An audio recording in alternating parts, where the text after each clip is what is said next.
Iblis itu punya ilmu. Iblis bukan tidak berilmu. Iblis itu berilmu. Dan menariknya, iblis juga punya iman, mengesahkan Allah. Bahkan iblis tidak pernah mempersekutukan Allah. Jangan lupa itu, iblis punya iman. Di mana iblis tidak pernah dan tidak akan pernah mau untuk mempersekutukan Allah. Kenapa? Karena iblis punya ilmu, tahu betul kalau Allah itu Maha Esa. Kalau Allah itu tidak beranak dan tidak diperanakan, saudara. Tapi iblis tidak punya akhlak, ya kawan. Ini yang jadi persoalan. Ilmu dia punya, iman dia punya, tapi akhlak nggak ada, nggak punya adab, saudara. Sekarang mana bukti kalau iblis itu punya ilmu, saudara? Nah, buktinya, saudara, kalau kita buka Al-Quranul Karim, saudara, surat Al-Anfal ayat 48. Tatkala Allah menceritakan bagaimana iblis dan pasukannya, saudara, itu menggoda orang-orang yang tersesat jalan untuk terus berjuang membela kesesatannya, saudara. Yang digambarkan oleh iblis seolah-olah perjuangan mereka itu memperjuangkan kebenaran. Tapi begitu mereka sudah tersesat, saudara, apa yang terjadi? Waqala ini Allah menceritakan dalam Al-Quran. Maka iblis itu berkata, inni bari'um minhu. Kata iblis apa? Aku melepas diri daripada kesesatan mereka. Aku melepas diri daripada kemusyrikan mereka. Inni ara ma la tarawna. Aku melihat, saudara, yang kalian tidak lihat. Inni akhafullah, kata iblis. Sesungguhnya aku ini takut kepada Allah. Wallahu syadidul iqab. Dan Allah maha pedih siksanya. Ibadallah. Jadi iblis ini habis ngegoda orang buat sesat, buat musyrik. Begitu udah sesat dia lari. Ya Allah, ana nggak tanggung jawab, ya Allah. Enak aja tuh iblis. Udah gitu dia ngaku apa? Ini akhafullah, ana takut sama Allah. Memang iblis nggak berani kepada Allah, ya ikhwan. Jadi iblis punya ilmu, dia tahu siapa itu Allah. Iblis tahu Allah itu Maha Esa, Allah itu Maha Besar, Allah itu Maha Kuasa. Iblis tahu ada ilmu, saudara. Bukan tidak punya ilmu, saudara. Dan iblis juga punya iman, lihat. Imannya apa? Dia nggak mau mempersekutukan Allah. Manusia digoda untuk mempersekutukan Allah. Begitu manusia nyembah berhala, iblis lari. Anda nggak tanggung jawab, ya Allah. Masya Allah, kira-kira jelas gak? Berarti iblis ada ilmu gak? Iman? Apa yang dia nggak punya? Adab, akhlak nggak punya, saudara.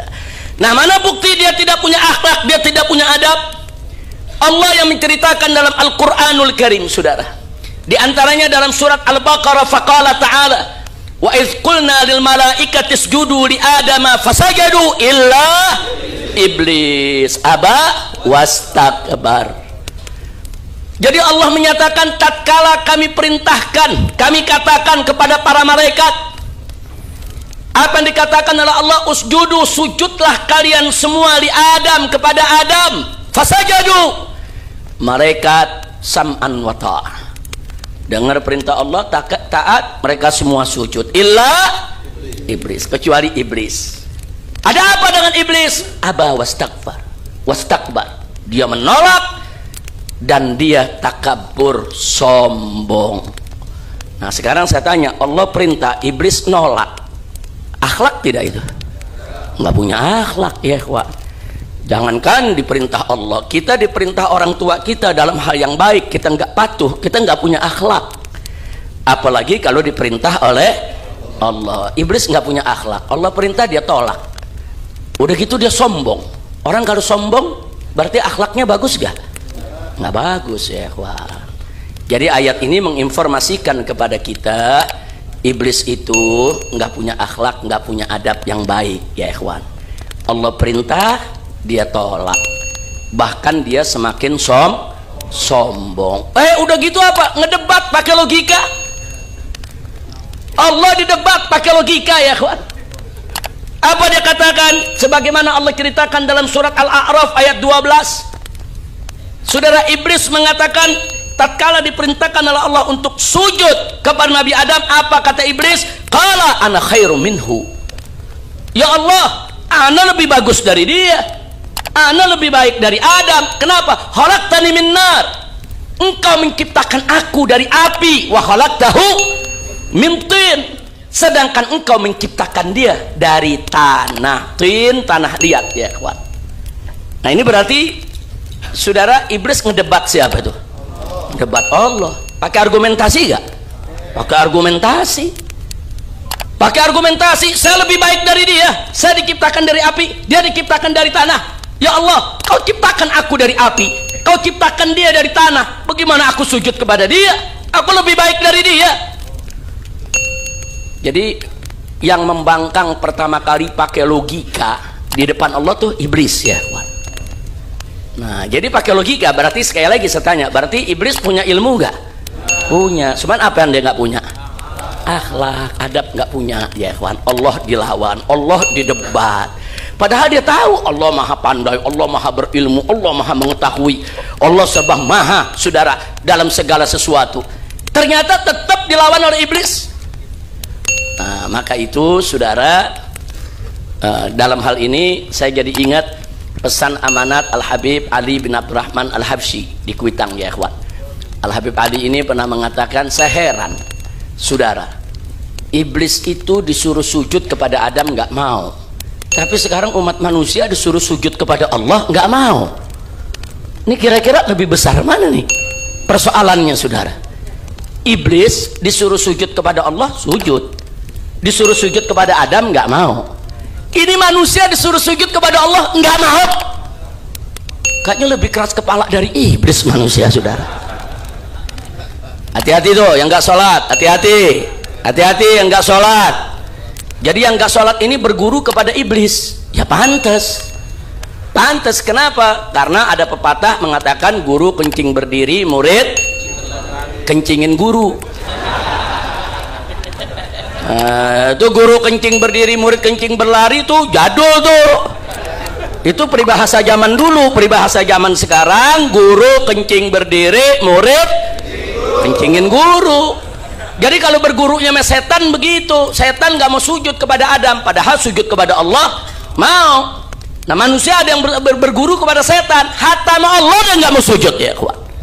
Na'udzubillah min dzalik. Maha Esa, engkau enggak dipersekutukan oleh suatu apapun.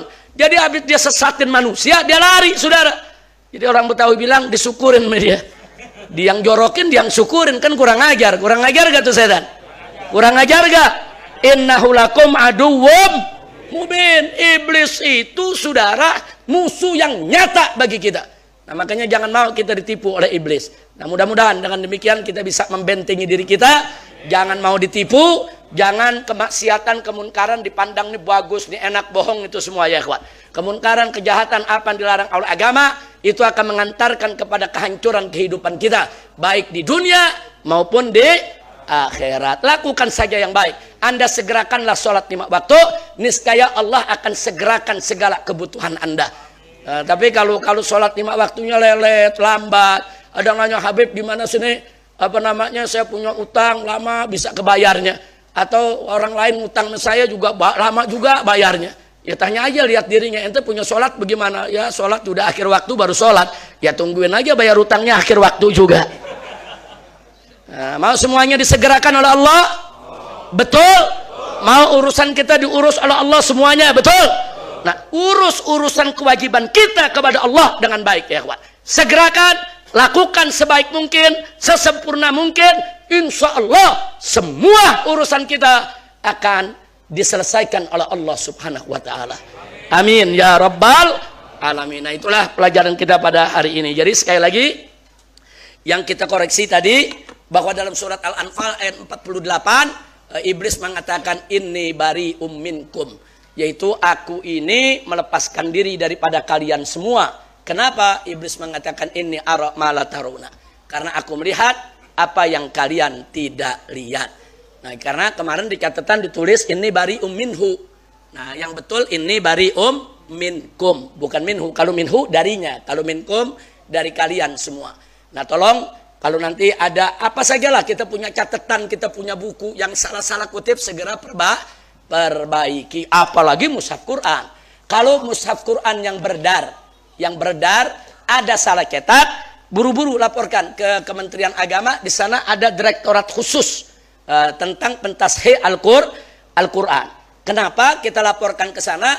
Karena dari sana yang akan bisa buat instruksi resmi.